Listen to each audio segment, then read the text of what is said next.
लक्ष गाठण्यासाठी सतत धावावं लागणाऱ्या आणि प्रचंड ताणतणावात असणाऱ्या जगात सध्या लहानपण देगा देवा म्हणायची वेळ आली आहे. महापालिकेच्या शाळेतील विद्यार्थ्यांनी हे बोल सार्थ ठरवत आपल्या सवंगड्याच्या वाट्याला आलेलं दुःखही वाटून घेतलं. स्वार्थी जगाच्या डोळ्यात झणझणीत अंजनही घातलं. सिन्नर फाटा परिसरात महापालिका शाळा क्रमांक 51 आहे. अनिता बारी ह्या या शाळा व्यवस्थापन समितीच्या अध्यक्ष आहे. त्यांना दुर्धर आजाराची लागण झाल्याने त्या काही दिवसांपासून आजारी आहेत. आर्थिक परिस्थिती हलाखीची आहे. उपचारासाठी पाण्यासारखा पैसाही खर्च होतोय.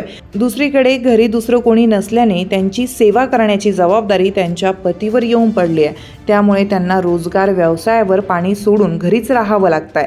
घरी 2 पैसे येण्याचा मार्ग बंद झाल्याने बारी कुटुंब आर्थिक विवंचनेत आहे. घर खर्च भागवणंही अडचणीचं झालंय. बारी यांचा मुलगा तन्मय या शाळेत शिक्षण घेत असल्याने त्यांच्या आजारपणाची आणि त्यामुळे आलेल्या संकटाची वार्ता आपोआपच शाळेत पसरली. शाळेत शिकणारे विद्यार्थी आणि शिक्षकांनाही गहिवरून आलं.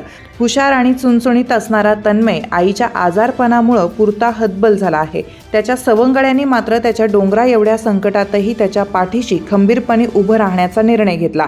इयत्ता 8वीच्या विद्यार्थ्यांनी जगमगाटाला केराची टोपली दाखवून आपला निरोप समारंभ साध्या पद्धतीने साजरा केला. या कार्यक्रमानिमित्त स्वेच्छेने जमा केलेला निधी त्यांनी तन्मयच्या पालकांना सुपूर्द केला.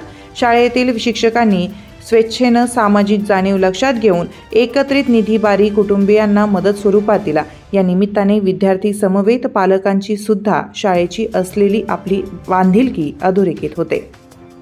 तुमच्या भागातील प्रत्येक बातमी पाहण्यासाठी तसेच अशाच ताज्या आणि विश्वासार्ह घडामोडींसाठी उत्तर महाराष्ट्र न्यूज नेटवर्क सोबत जोडलेले रहा.